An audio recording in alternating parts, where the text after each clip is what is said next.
primeira vez participamos do mês espírita, esse segundo mês espírita de Cachoeirinha.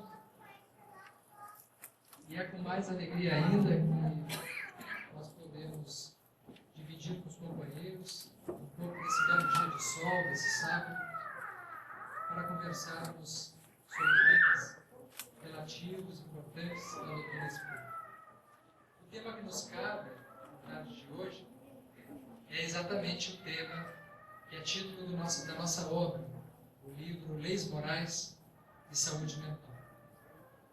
As leis morais que nós falamos nessa obra diz respeito à terceira parte do Livro dos Espíritos, que trata das leis morais. As leis morais que Kardec compõe o Livro dos Espíritos, na sua terceira parte, é, no nosso entender, uma das mais bonitas, das mais belas questões que foram abordadas na codificação. Porque as leis morais são as leis naturais do universo. São as leis que fazem parte do contexto da nossa evolução, desde a nossa evolução material, da nossa evolução física, no mundo físico, quanto da nossa evolução espiritual, na escalada do nosso progresso, da nossa ascensão contínua a que todos estamos sujeitos. E, dentro das leis morais, nós percebemos que existe uma gradação evolutiva, porque Kardec, quando aborda os espíritos neste tema, ele toma o cuidado de dividir as leis naturais em várias leis. Se nós estudarmos o nosso arcabouço psíquico, sob o ponto de vista psicológico, nós perceberemos que nós temos dentro de nós 3 níveis de possibilidades humanas. Um primeiro nível, que é o nível mais básico que o ser humano se encontra, que todos nós temos, que é o nível dos instintos, o nível básico. O segundo nível é o nível da razão, um nível mais cortical no nosso cérebro, e o nível superior, que é o nível da moral, o nível da espiritualidade, o nível das nossas questões mais evoluídas, que diz respeito aos lobos frontais do nosso cérebro, fazendo então com que o nosso cérebro pudesse estar dividido em 3 partes. Uma parte mais primitiva, uma parte intermediária e uma parte mais sublime. A ciência já reconhece essa divisão em 3 andares, de tal maneira que hoje se estuda. E dentro de nós não temos unicamente uma maneira só de funcionar sob o ponto de vista mental.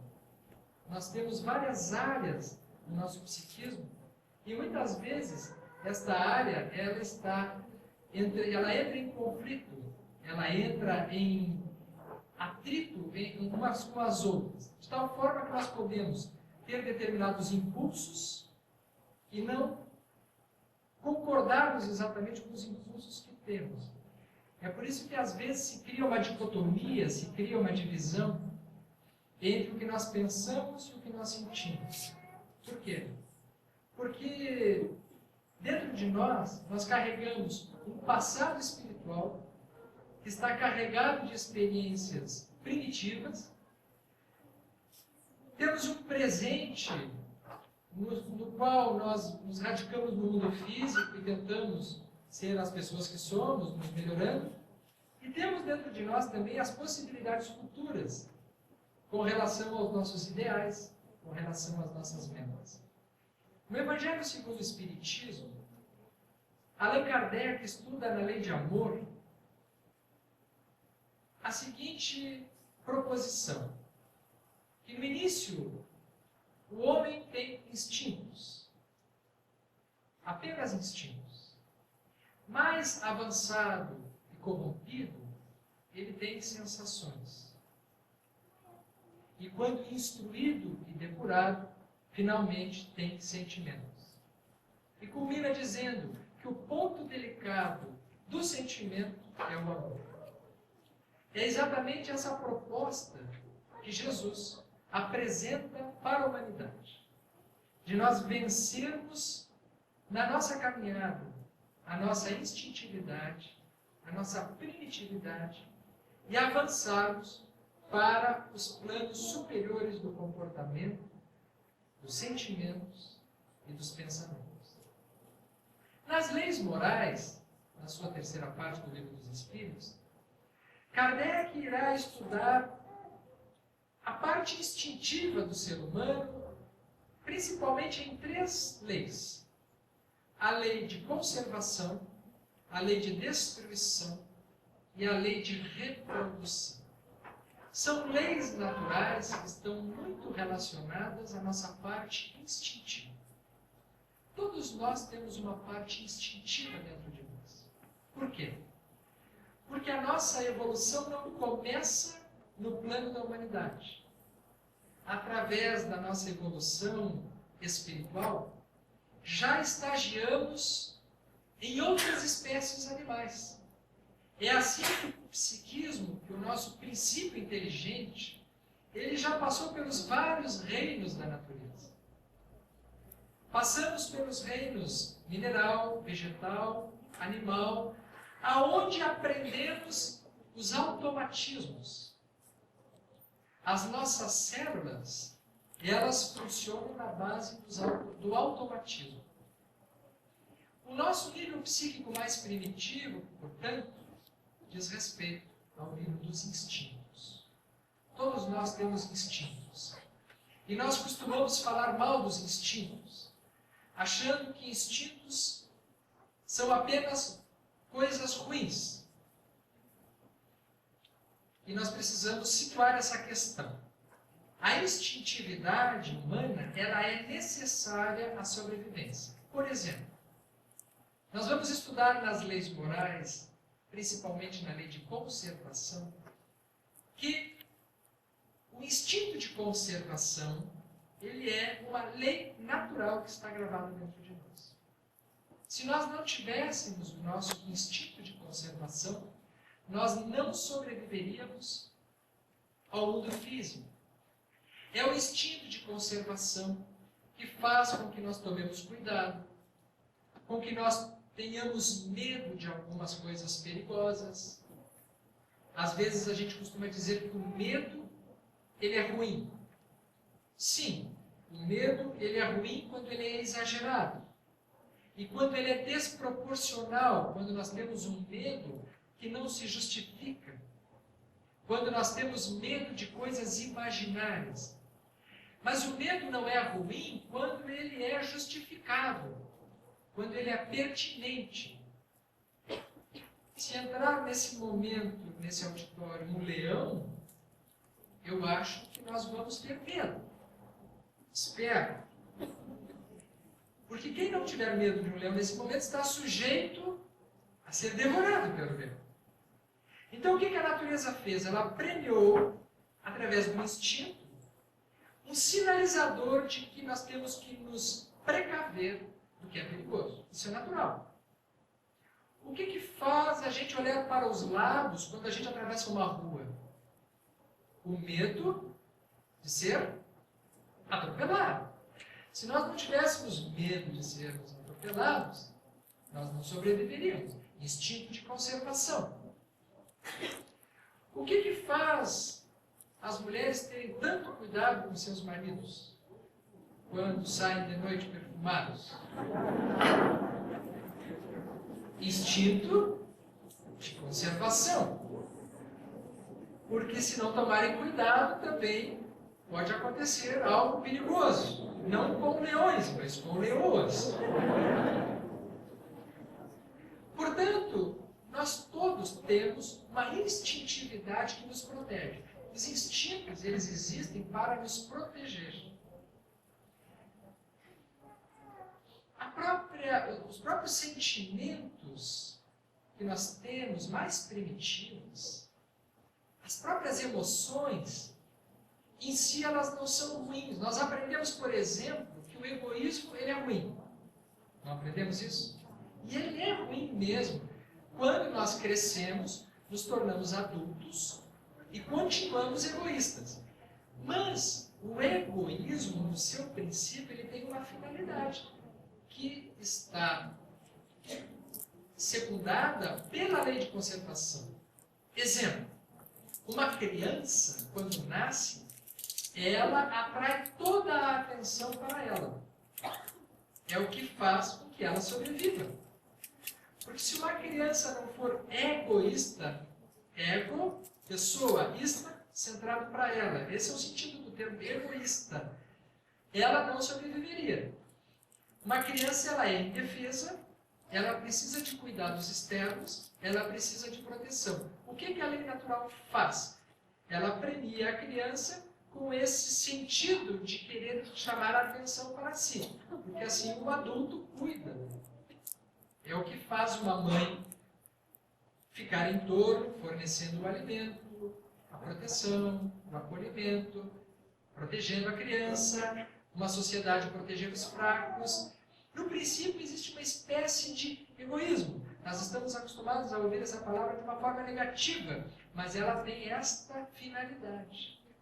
À medida que nós vamos crescendo e evoluindo, se espera que nós possamos ir deixando de ser egoístas e nos tornando mais altruístas, mais colaboradores. Esse é o processo evolutivo. Mas, no princípio, ainda tem uma finalidade. Quem já viajou de avião sabe que lá no início da viagem de avião tem uma mensagem que a gente tem que prestar atenção com alguns cuidados que precisam ser tomados. Entre os quais, em determinado momento, eles avisam que se houver alguma pane, alguma despressurização da cabine, cairão automaticamente máscaras de oxigênio. O que ele diz ali? Primeiro coloque a máscara no seu rosto, para somente depois auxiliar uma criança ou alguém que precise que está do seu lado. Interessantíssimo. Não sei se vocês já prestaram atenção. Por que fazer isso primeiro por si, para depois ao outro? Porque se a pessoa tentar ajudar o outro, em poucos segundos ela vai faltar o oxigênio. E ela não vai conseguir nem ajudar o outro e nem conseguir ajudar a si mesmo. Então, o primeiro movimento é egoísta. Não é isso? Mas é um egoísmo produtivo, porque ao cuidar de si, aí ela estará em condições de cuidar de quem está do lado. Diga-se de passagem, gente. Isso não é só no avião que tem que ser assim. É na vida da gente também. Se nós não nos cuidarmos no que temos de mais básico e de bem importante na nossa vida, no final das contas nós não conseguimos cuidar nem de nós, nem de ninguém. Alerta a nós espíritas, que temos uma certa tendência de querer fazer apenas pelos outros. Na mensagem doutrinária, existe esta colocação bem clara. É preciso cuidar dos outros, sim, mas é preciso cuidar também de si mesmo, e diria mais, primeiramente de si mesmo. Uma pessoa precisa estar minimamente equilibrada, minimamente cuidada, minimamente atendida para conseguir fazer alguma coisa pelos outros. Lei de conservação. Faz parte das leis naturais. Jesus disse isso.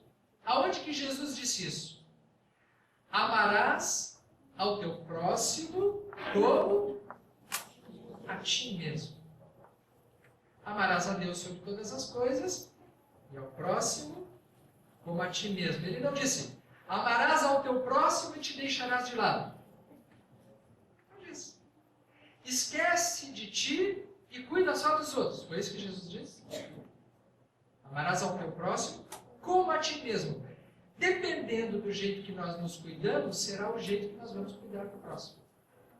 O amor ao próximo será do mesmo padrão, da mesma potencialidade, da mesma capacidade de nós amarmos a nós mesmos.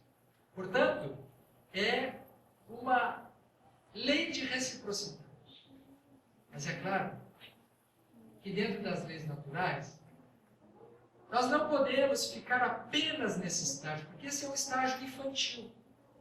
a instintividade nos premia para a conservação, para estarmos habilitados a vivermos no mundo físico. Encontraremos no Evangelho segundo o Espiritismo,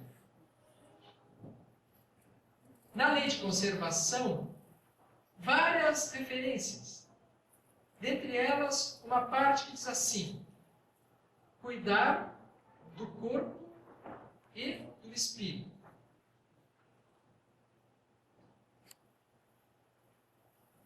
Que é outro cuidado que nós temos que ter. Ser espírita não significa cuidar apenas do espírito. É cuidar do corpo e do espírito. Por quê? Porque nós somos espíritos encarnados. Se nós não cuidarmos do nosso corpo, nós nos tornaremos espíritos desencarnados. Antes do tempo. O que significa cuidar do corpo? Cuidar da alimentação, atividade física, cuidar dos médicos, cuidar dos limites, cuidar do nosso repouso, cuidar do nosso trabalho, cuidar da nossa aparência, cuidar da nossa autoestima. Não é ser vaidoso, não é ser narcisista, mas cuidar também de si. À medida que a pessoa está bem consigo mesma, tanto maiores condições ela terá de ajudar os outros. Não é verdade? Se uma pessoa estiver com fome, vocês já passaram por fome? Que condições uma pessoa com fome tem de cuidar dos outros? A fome, ela é um instinto de conservação ativa foi por a necessidade de sobrevivência. Né? A pessoa ela terá que ser alimentada. É por isso que quando nós vemos algumas medidas socioeducativas, no sentido da educação espiritual, nós temos que nos preocupar inicialmente com a alimentação material. Né? Os trabalhos assistenciais espíritas, muitas vezes servir sopa, servir aquela refeição, é para cuidar exatamente do que é mais inicial na caridade. Né? Não se pode pretender ensinar o Evangelho para quem está com fome. Por quê? Porque o estômago não tem ética. A fome não tem moral. Ela vai buscar pelo instinto de conservação e de sobrevivência a sua primeira necessidade. Então, uma sociedade justa, em todos os sentidos, é aquela que se ocupa inicialmente das necessidades básicas da sua população. Isso vale para nós também, na nossa vida. Para os outros e para nós. O que nos falta? O que nos é importante? O que nos é necessário? Nós temos que atender, primeiramente, essas necessidades básicas. Cuidar do corpo. Cuidar do corpo, cuidar da saúde. Todo mundo que faz exames médicos aqui, não precisa levantar a mão quem faz. Só levanta a mão quem não faz cuidados médicos. Ninguém vai levantar, né? Mentira. Muita gente não toma os cuidados médicos. Por quê? Porque nós deveríamos fazer exames mais rotineiros. Né? A maior parte das doenças hoje são evitáveis. Vocês sabiam disso? As fatais, aquelas que realmente são devastadoras, como as doenças cardíacas, como as doenças cardiovasculares, as doenças metabólicas, que a pessoa vai, através de uma alimentação desregrada, da falta de atividade física, acumulando substância nos vasos sanguíneos, que gerará infarto, que gerará acidente vascular cerebral, o chamado derrame, que vai gerar Alzheimer, mais adiante por entupimento dos vasos, que vai gerar demências vasculares. Todas essas são, na maior parte das vezes, evitáveis. Se nós estivéssemos tomando primeiro alguns cuidados alimentares, tendo atividades físicas, cuidando da nossa cabeça, da nossa saúde mental. Depois nós vamos falar sobre a importância da espiritualidade nisso, estou deixando para depois de propósito. E também cuidados médicos. Cuidados médicos significa profilaxia, fazer exames regularmente. Para quê? Para vivermos mais, para termos mais saúde, para não termos que procurar um médico apenas depois que as doenças já estão instaladas. Cuidar do corpo. Portanto, dentro de uma lei natural, o instinto de conservação. Cuidar de si. Primeiro passo. Primeiro nível. Cuidar das bases. Cuidar das nossas características humanas. Cuidar de nós e cuidar dos outros. Mas isso seria muito pouco para o ser humano. Nós precisamos avançar para outras leis morais, outras leis naturais, outra ordem de leis naturais. Como, por exemplo, lei do trabalho, lei de sociedade, lei de liberdade, lei de igualdade, lei de progresso. São as leis intermediárias dentro das leis morais. Lei de sociedade, lei de progresso, lei de liberdade dizem respeito à nossa vida no mundo. Já não mais a posição egoísta, mas a posição da convivência. Nós evoluímos na interação uns com os outros. Se nós ficarmos em casa todos os sábados apenas vendo televisão, nós não vamos evoluir. Nós precisamos, em algum momento, sair de casa, entrar em contato uns com os outros, ouvir coisas novas, ouvir críticas, olhar para dentro de si, refletir, ver se aquilo que foi dito tem fundamento. Se tem fundamento, fazer um esforço para ser diferente, aí a gente evolui. Lei de progresso. O progresso nasce quando nós superamos o estágio de egoísmo. Quando nós saímos desse primeiro nível, quando nós ultrapassamos, quando nós vamos além. Quando não ficamos apenas nele. Quando superamos o egoísmo e diz mais ainda o espírito de verdade. Quando superamos também o orgulho. Que são as duas grandes chagas da humanidade. O egoísmo e o orgulho. São chagas à medida que as pessoas não avançam além destes níveis.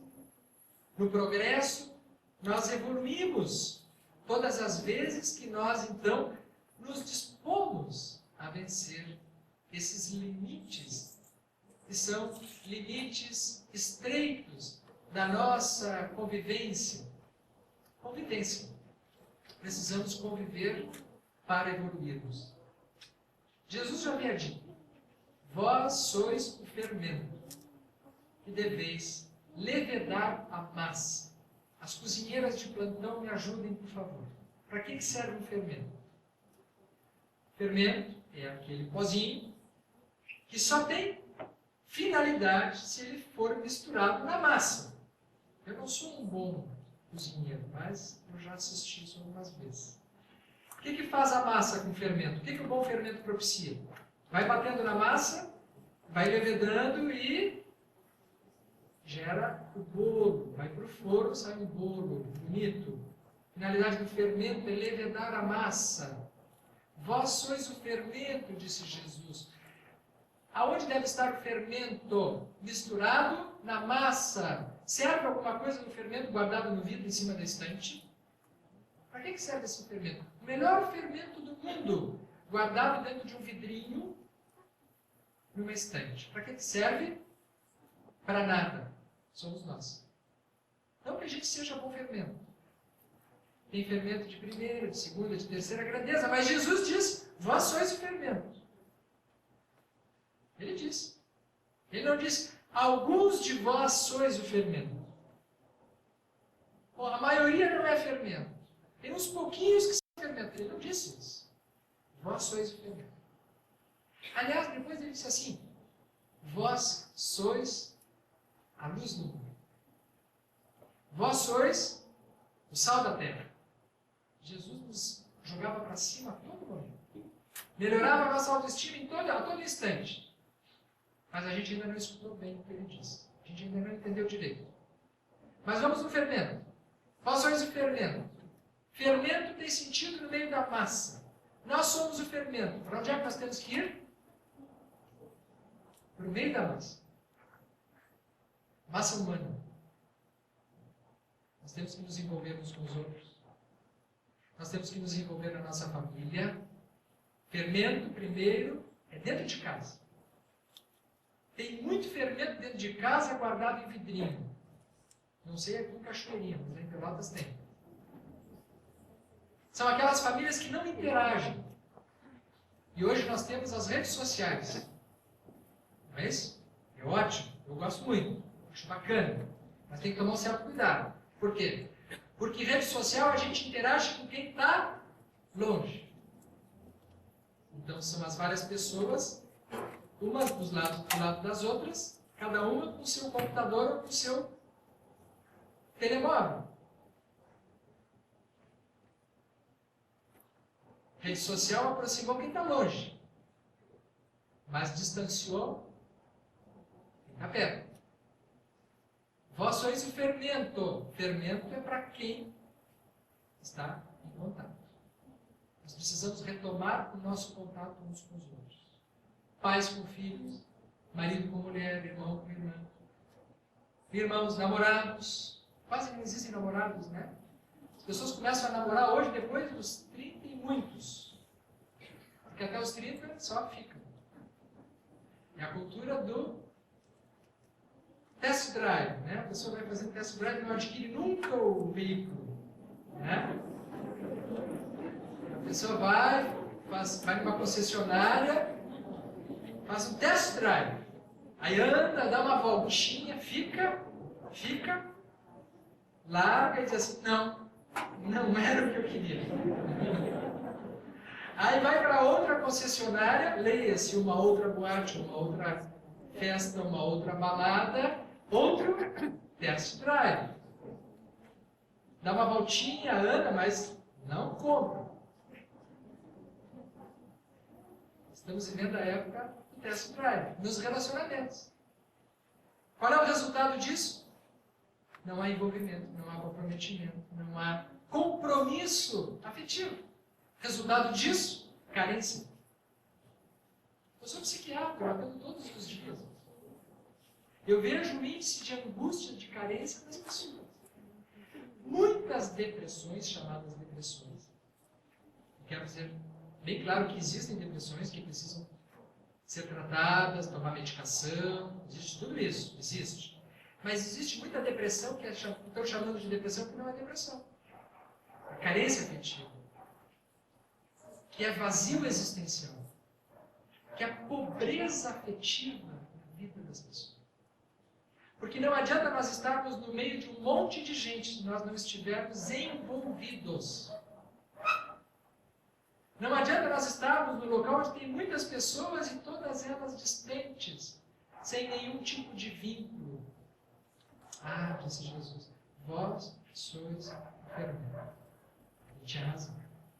O fermento só é bom quando ele produz algo. Um relacionamento só é bom quando ele produz algo. Quando nós olhamos para um grupo de pessoas e vemos se elas são boas ou não, nós olhamos para o quê? O que elas estão produzindo. É assim nos grupos. Vale para nós espíritas. Grupos espíritas precisam produzir algo.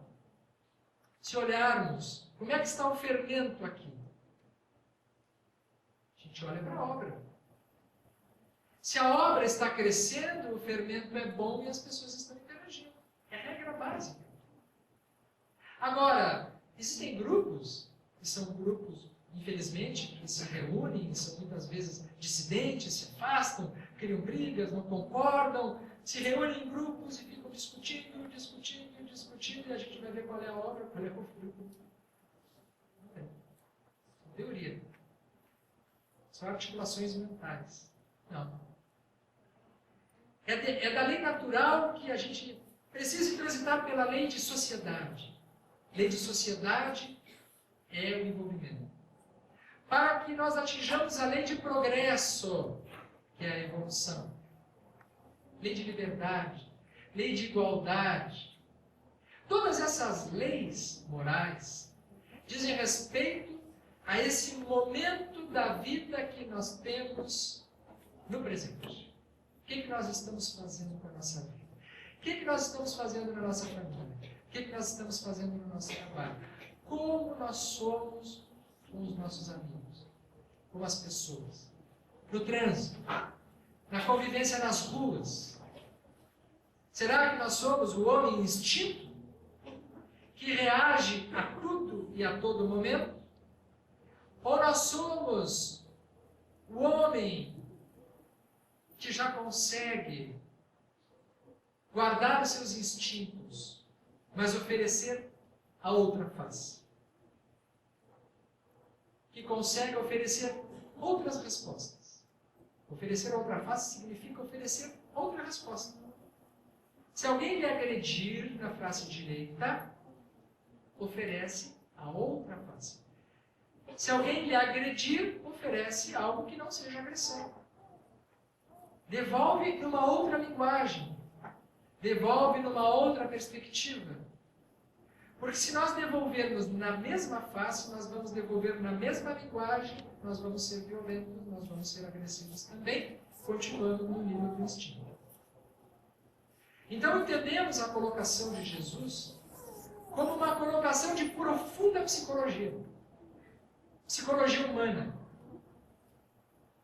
É dentro da lei de sociedade que ele diz assim: se alguém vos convidar a caminhar 1000 metros, caminha 2000 metros. Se alguém lhes pedir o manto, oferece-lhe também a túnica. Ele nos orientou a fazer mais do que as pessoas nos pedem. E isso é de uma profunda sabedoria psicológica. Por quê? Porque se nós somos cobrados a caminhar 1000 metros, os primeiros 1000 metros nós caminhamos com a pessoa. Mas os outros 1000 metros, a pessoa caminha com a gente. Já prestaram atenção nisso? Quando alguém espera algo de nós e nós fazemos mais, a pessoa desarma. Porque nós estamos fazendo além do esperado. Vocês vão comprar um produto. Isso vale até para além do comércio. Vocês têm um negócio. Jesus sabia disso. Jesus era um bom negociante. Só que ele usava isso só para as questões da alma. Que foi o que ele veio nos ensinar. Mas se ele quisesse ser um comerciante, ele seria muito bom. Porque se a gente chega no comércio e diz assim: eu quero comprar tal coisa. O senhor tem? A gente já fez uma pesquisa nas outras lojas. Todo mundo tem. Custa 50 reais. E aí a pessoa diz assim: tenho. Custa 50 reais e o senhor ainda ganha de brinde uma outra coisa. O que acontece? Qual é a loja que nós vamos comprar? A que ofereceu o brinde. Porque ofereceu além do que a pessoa estava esperando. Se alguém nos convidar a andar 1000 metros, caminha 2000, oferece mais. Era o que Jesus dizia. Se alguém pedir um favor para nós, no centro espírita, poderia me ajudar na portaria, porque a casa está precisando de ajuda? A gente oferece sim, e alguma coisa a mais. Esse é o fenômeno. Oferecer além do que nos é pedido. Com o devido cuidado depois para não ser explorado, obviamente. Né?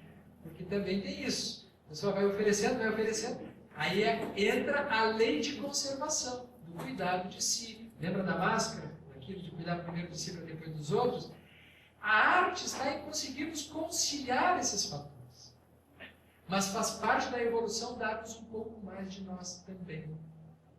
Porque Jesus nos ensinou algo que precisamos aprender urgentemente. A gentileza, a generosidade, a amorosidade, a sermos mais pacíficos, a oferecermos respostas superiores.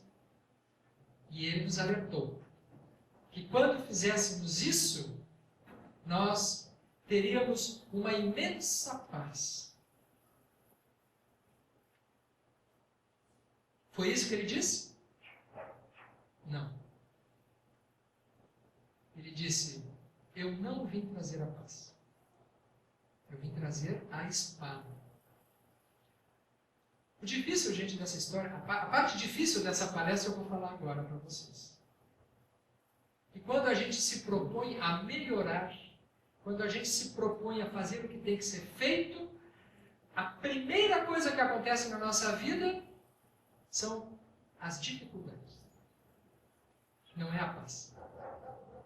Quando nós nos propomos a sermos melhores, as coisas pioram.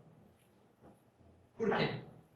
Porque acontece de tudo para que a gente não consiga. Já se deram conta disso? A pessoa está numa vida comum, aí resolve assim, vou começar a frequentar a Sociedade Espírita Francisco de Assis. Decisão inteligentíssima, porque o que tem de mais moderno hoje, de mais inteligente no mundo, é se espiritualizar. Porque a única coisa que faz diferença no mundo comum que nós temos é a espiritualidade. Então eu vou começar a frequentar a Sociedade Espírita Francisco de Assis. E aí fica tudo tranquilo na vida da pessoa, é assim? A pessoa consegue vir tranquilamente, chega aqui. Em casa, se tem um marido, ele diz, que ótimo. Os filhos ficam calmos, felizes, começam a dar beijos, ficam amorosos. As pessoas não atrapalham, o telefone não toca antes de vir do centro espírita. Não chega aquela visita que nunca vai, que nunca aparece. No dia que resolveu ir, ela aparece. Ou acontece alguma coisa para que a pessoa não vá. Acontece com todo mundo aqui já, né? E acontece toda semana. O que acontece com a maior parte das pessoas? Desiste. A pessoa desiste antes de começar. E aí faz sentido aquilo que Jesus dizia. Eu não vim trazer a paz. Eu vim trazer a espada. Aonde houver 5 dentro de uma casa, 2 estarão contra 3 e 3 contra 2.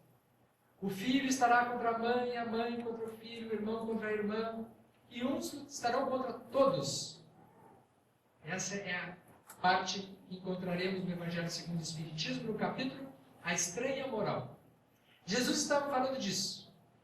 Quando nós resolvemos melhorar, nós precisamos vencer algumas dificuldades, alguns desafios, algumas acomodações que estão estabelecidas na nossa vida, alguns entraves que estão fixados, cristalizados no nosso ambiente. É como se fosse uma faxina. Há tempos a nossa casa está paradinha com os móveis no mesmo lugar. Aí a gente resolve fazer uma faxina na casa. E quando resolve fazer uma faxina na casa, desorganiza tudo. Uma poeira que estava escondida atrás do móvel que não se mexia há muito tempo, levanta. Não é assim? Se alguém chegar no dia da faxina e olhar para casa, vai dizer, mas que horror que está essa casa. Você vai dizer, mas está muito pior. Estava tudo tão organizado antes, né? E olha aqueles móveis todo revirados, aquelas roupas fora do lugar. Vai dizer, isso aqui está uma bagunça. Não é assim? Não. Bagunça estava antes, quando estava parado, estava paralisado. Agora está no caminho do progresso. Porque a faxina significa limpeza, significa desacomodar para reorganizar. Para fazer de um outro jeito, dar uma outra configuração. Retirar o que não serve mais, colocar coisas que são necessárias. Só se progride assim. Portanto, quando formos fazer a nossa faxina mental, a nossa faxina emocional, a nossa faxina espiritual, bagunça. Uma bagunça necessária. Necessária porque não tem outro jeito da pessoa parar de beber se ela não entrar em conflito com ela mesma. Não existe outro jeito da pessoa parar de falar mal dos outros se ela não ficar com uma certa comichão da língua, sem usar tanto a língua. Nós usamos tão mal os nossos órgãos dos sentidos, né? Nós que deveríamos usar a nossa boca para falar as coisas boas, nós usamos para falar mal, ou para comer exageradamente, ou beber errado, usamos mal. E talvez Jesus tenha querido dizer isso quando ele falou 5 numa casa, dá-nos a impressão de que são os 5 sentidos que ele quer dizer. Os 5 sentidos, muitas vezes nós temos que lutar contra eles, nós temos que lutar contra a nossa gula, nós temos que lutar contra a nossa visão, nós temos que lutar para as coisas que nós olhamos errado, para as coisas que nós ouvimos errado, para as coisas que nós falamos errado, que nós sentimos errado. Ele está se referindo dentro de uma psicologia profunda que nós temos que lutar conosco mesmo. Ah, eu não vim trazer a paz, eu vim trazer a espada. O que significa espada? A espada significa a luta. A luta com os outros? Era isso que Jesus veio ensinar? Não. A luta interior. Espada significa corte. A espada de Jesus é para cortar. O que eu preciso cortar na minha vida? Preciso cortar alguma companhia? Alguma amizade que não me serve mais? Aquela amizade que sempre se aproxima na hora que quer tirar proveito de alguma coisa? Aquela amizade daquela pessoa invejosa que a gente tem por amigo e que está sempre gerando problema? Corta. Eu vim trazer a espada, disse Jesus. Tem certas coisas que nós temos que cortar na nossa vida. Porque eu atendo todos os dias pessoas querendo melhorar. As pessoas chegam e dizem, eu quero melhorar. Aí a gente diz assim, ah, e como é que é a tua vida? Já tem isso, isso e isso, tem que cortar. Ah, não, mas isso eu não tiro. Como é que vai melhorar? A pessoa quer melhorar, mas ela não quer curar os vícios, não quer cortar os vícios morais, não quer cortar os ambientes. Tem pessoas que frequentam determinados ambientes, determinados lugares, tem determinados hábitos que, se não cortar, não vai melhorar. Por quê? Porque não vai mudar a sua sintonia. Então Jesus tinha razão quando ele dizia, eu não vim trazer a paz, eu vim trazer a espada. Ele é o mestre que nos ensina a lutar contra os nossos instintos, contra as nossas tendências, contra os nossos hábitos, porque é dessa luta que nascerá o progresso. Lei do progresso, lei de liberdade, lei de igualdade, as leis naturais que dizem respeito ao nosso momento presente, aos esforços que nós temos que fazer para nos melhorarmos. E Allan Kardec foi tão sábio quando conceituou o verdadeiro espírita, que ele chega a dizer, reconhece-se o verdadeiro espírita pela sua transformação interior e pelos esforços que faz para dominar as suas más inclinações. É a lei interior. É a espada de Jesus. É a lei de progresso. Então, as leis morais, elas são esse mapa que a doutrina espírita nos oferece para nós construirmos uma nova vida na caminhada da nossa saúde mental. Mas está faltando ainda um terceiro nível. Porque se nós já nos aceitamos no nível físico, naquilo que trazemos de nós, já estamos lutando contra os nossos instintos, já estamos nos esforçando para sermos melhores, para convivermos no mundo, para nos relacionarmos uns com os outros.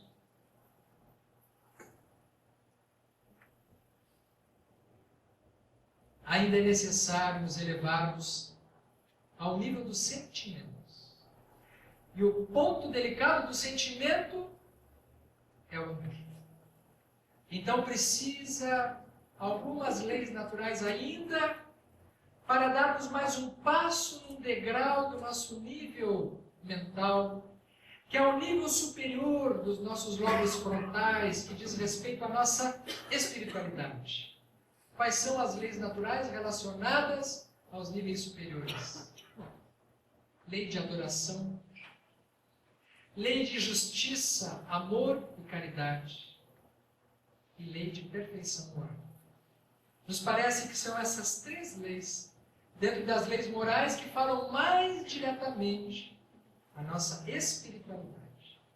A começar pela lei de adoração. que é a lei de adoração? Significa nos conectarmos com a espiritualidade. Já não mais nós conosco mesmo. Já não mais apenas nós com os outros no relacionamento, mas também nós com Deus. Nesse momento que nós avançamos na direção da espiritualidade, nós avançamos para além de nós. Para uma conexão mais profunda. Lei de adoração. Lei de adoração. Adoração. Oração. Oração. Oração, contato com Deus. Contato com a espiritualidade. A doutrina espírita nos ensina. Acordar de manhã, lembrar de Deus. Durante o dia, lembrar de Deus. Antes de dormir, novamente. Porque se nós não fizermos isso, gente, nós não somos antenas espirituais. Porque Deus está sempre conosco, os espíritos estão sempre na volta, mas se nós não estivermos na sintonia, eles não conseguem nos ajudar. Esse é o nosso drama. Tem muita gente que diz assim, Deus me abandonou. Nunca. Pode que a maneira como a gente gostaria que Ele estivesse nos ajudando naquele momento não seja a que Ele está utilizando. Mas isso é limitação nossa. Porque a nossa sintonia não alcança o porquê. Não alcança as razões superiores. E, sobretudo, não alcança a sensibilidade daquele momento do amparo que nós poderíamos estar tendo. Jesus, em dado momento da sua vida conosco, ele diz assim: eu estive só e me acompanhastes.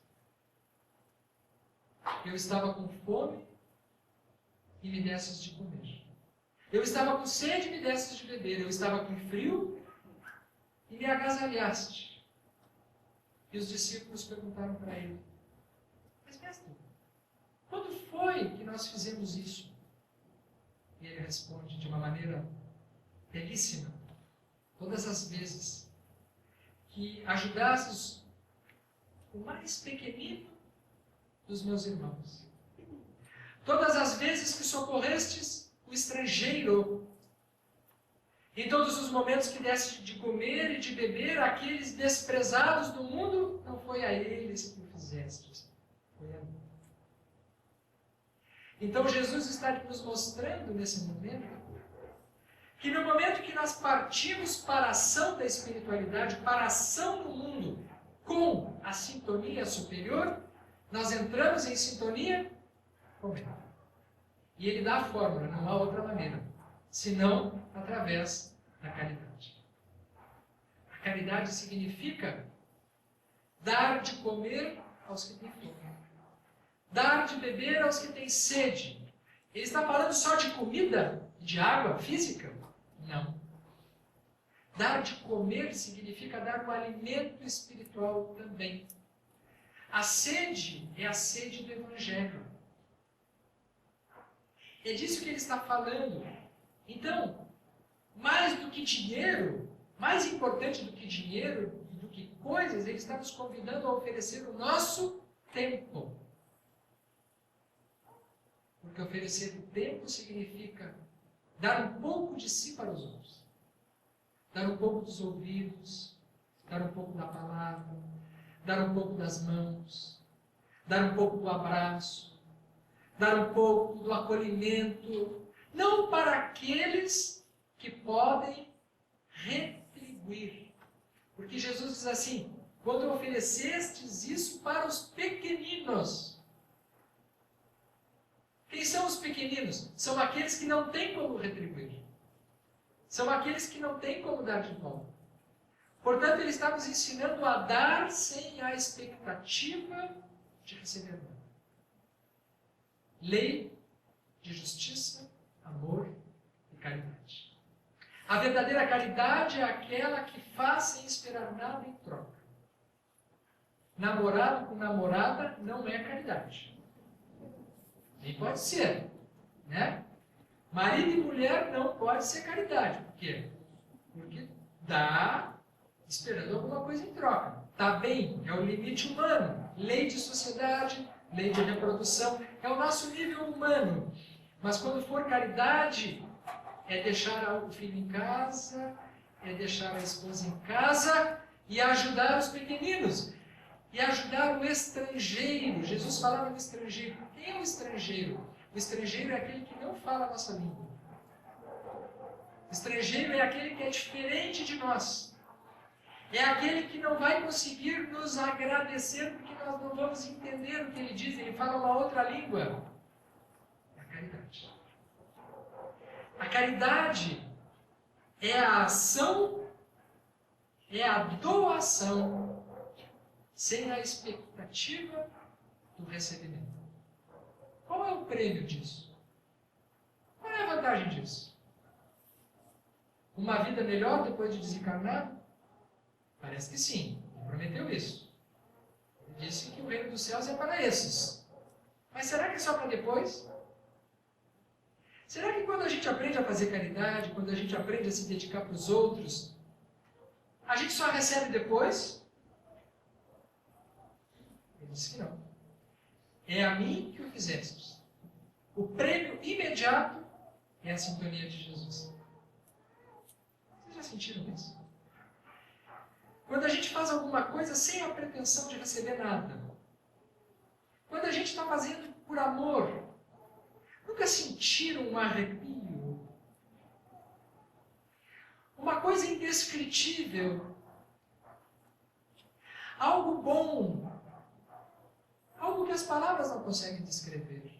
É a presença de Jesus. É a única maneira que nós encontramos Jesus. É através desse anonimato. É através dessa ação superior. Dessa oração sem palavras. Porque a oração do amor é a oração da caridade. É aquela que nós agimos silenciosamente. É aquela que ninguém fica sabendo, que não há chance de aplauso. Que não há possibilidade nenhuma de retribuição. Apenas a do olhar de um só. O olhar do Cristo. Então ele nos ensina, sede perfeitos. Sede perfeito significa isso.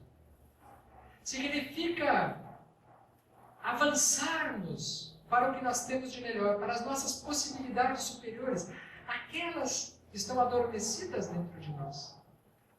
São as nossas potencialidades mais profundas. Todos nós temos dentro de nós próprios. Alguém com capacidades inimagináveis. Existe uma parte de nós que nunca adoece. As doenças que nós temos, as perturbações que nós carregamos, são contingências do presente. Mas existe dentro de nós uma essência saudável. Existe um núcleo de perfeição que precisa ser acionado. Acionado imediatamente. Não há mais tempo para esperarmos. Esse núcleo de perfeição está consubstanciado na sua fala quando ele diz: vós sois deuses. Podeis fazer tudo o que eu faço, e muito mais se quisermos. O reino de Deus está dentro de nós. Em vários momentos, Jesus nos sinaliza que nós temos um tesouro guardado dentro de nós. E nós precisamos descobrir esse tesouro. Jesus nos mostrou que temos um tesouro. Allan Kardec nos deu um mapa. A doutrina espírita é esse mapa do caminho, pelo qual nós podemos percorrer de uma forma mais objetiva, mais tranquila, mais saudável. E faz sentido, então, aquilo que Jesus nos asseverava dentro da sua psicologia de profundidade. Que a nossa saúde plena, a nossa saúde maior depende de avançarmos nesses níveis de progresso. Quando nós avançamos pela lei de adoração, pela lei de amor, justiça e caridade, pela lei de perfeição, nós nos conectamos com uma espiritualidade superior. Nenhum de nós aqui hoje, nenhum, está sozinho. Nenhum de nós veio aqui sozinho. E não estou falando dos obsessores que vocês trouxeram para cá, que não é o caso. Todos nós temos conosco as companhias espirituais superiores. Porque Jesus disse: vós sois o fermento, vós sois a luz, vós sois o sal, o reino de Deus está dentro de vós, vós sois deuses, portanto nós temos coisas boas. Portanto nós temos sintonias superiores também, nós temos espíritos bons junto conosco. Quando nós rezamos em família, no nosso evangelho no lar, nós sintonizamos na casa toda com os familiares espirituais, com os laços espirituais superiores. Aqueles familiares que já estão no nível espiritual, que não precisam mais estar encarnados aqui, mas que nos acompanham no plano espiritual. São aqueles que nos protegem, que nos tutelam, que nos acompanham a todo momento, sem que nós percebamos. A única maneira de nós estarmos em contato com eles é através da oração e através da nossa ação. A oração é o contato com Deus através da mente, através da prece, através da oração. A nossa ação é através da caridade, do bem, do trabalho, do nosso esforço em estarmos melhorando, da nossa convivência com os demais. De tal forma que esse trabalho, que esse exercício que estamos empreendendo nas nossas vidas, não é um exercício em vão. Na rapidez das horas que estão passando sem que a gente se dê conta. Porque parece que o tempo está passando tão rápido que é inacreditável que a gente já esteja indo quase para a metade do ano. O tempo vai passar, gente, do mesmo jeito. Nós fazendo coisas boas ou não fazendo nada, nós podemos escolher. Mas a diferença é que ao final nós podemos estar mais evoluídos ou estacionados. Nós podemos estar mais saudáveis, mais felizes ou não. Porque a notícia boa é que, passado esse momento de conflito inicial, quando nós trabalhamos para nos melhorarmos, a paz. A paz do Mestre. O amparo da espiritualidade superior. É a paz de Jesus após a tempestade. Quando Jesus acalma a tempestade. Quando Jesus consegue acalmar a tempestade, significa dizer que as tempestades passam. Que os momentos difíceis na nossa vida vão passar. E vão passar durante a nossa encarnação. Jesus tinha tanta confiança nos poderes da natureza que, quando ele falava com as águas se acalmavam. Os ventos paravam. As tempestades terminavam. E ele nos ensinava que nós deveríamos fazer o mesmo com as tempestades emocionais das nossas vidas, com os ventos das nossas dificuldades, com as águas dos nossos problemas, através da fé, através da espiritualidade, da confiança em Deus e da certeza de que os nossos dias não são dias solitários e despercebidos, são dias acompanhados. São dias observados. Estamos permanentemente sendo acompanhados por uma nuvem de testemunhas, como dizia Paulo de Tarso na sua epístola aos Hebreus. Uma nuvem de testemunhas nos acompanha. Essa nuvem de testemunhas é a espiritualidade que está com a gente. Portanto, como não dizer de tantos que nos deram um exemplo para sermos pessoas melhores? Madre Teresa Calcutá, em determinado momento da sua existência entre nós, nos deixou uma mensagem que fala dessa grandeza possível de alcançar. Quando ela nos dizia que às vezes as pessoas são egocêntricas, ilógicas e insensatas. Perdoe-as mesmo assim. Se você é gentil, os outros poderão acusá-lo de egoísta e de interesseiro. Seja gentil mesmo assim. Se você é um vencedor, você terá alguns falsos amigos e muitos inimigos verdadeiros. Vença mesmo assim. Se você é honesto, se você é franco, os outros poderão enganá-lo. Seja honesto mesmo assim. O que você demorou anos para construir, alguém pode vir e destruir de uma hora para outra. Construa mesmo assim. Se você tem paz, se você é feliz, as pessoas poderão ter inveja de você. Seja feliz mesmo assim. Dê ao mundo o melhor de você. Porém, isso pode nunca ser o bastante. Dê o melhor de você mesmo assim. E veja você. E ao final das contas, é você, Deus.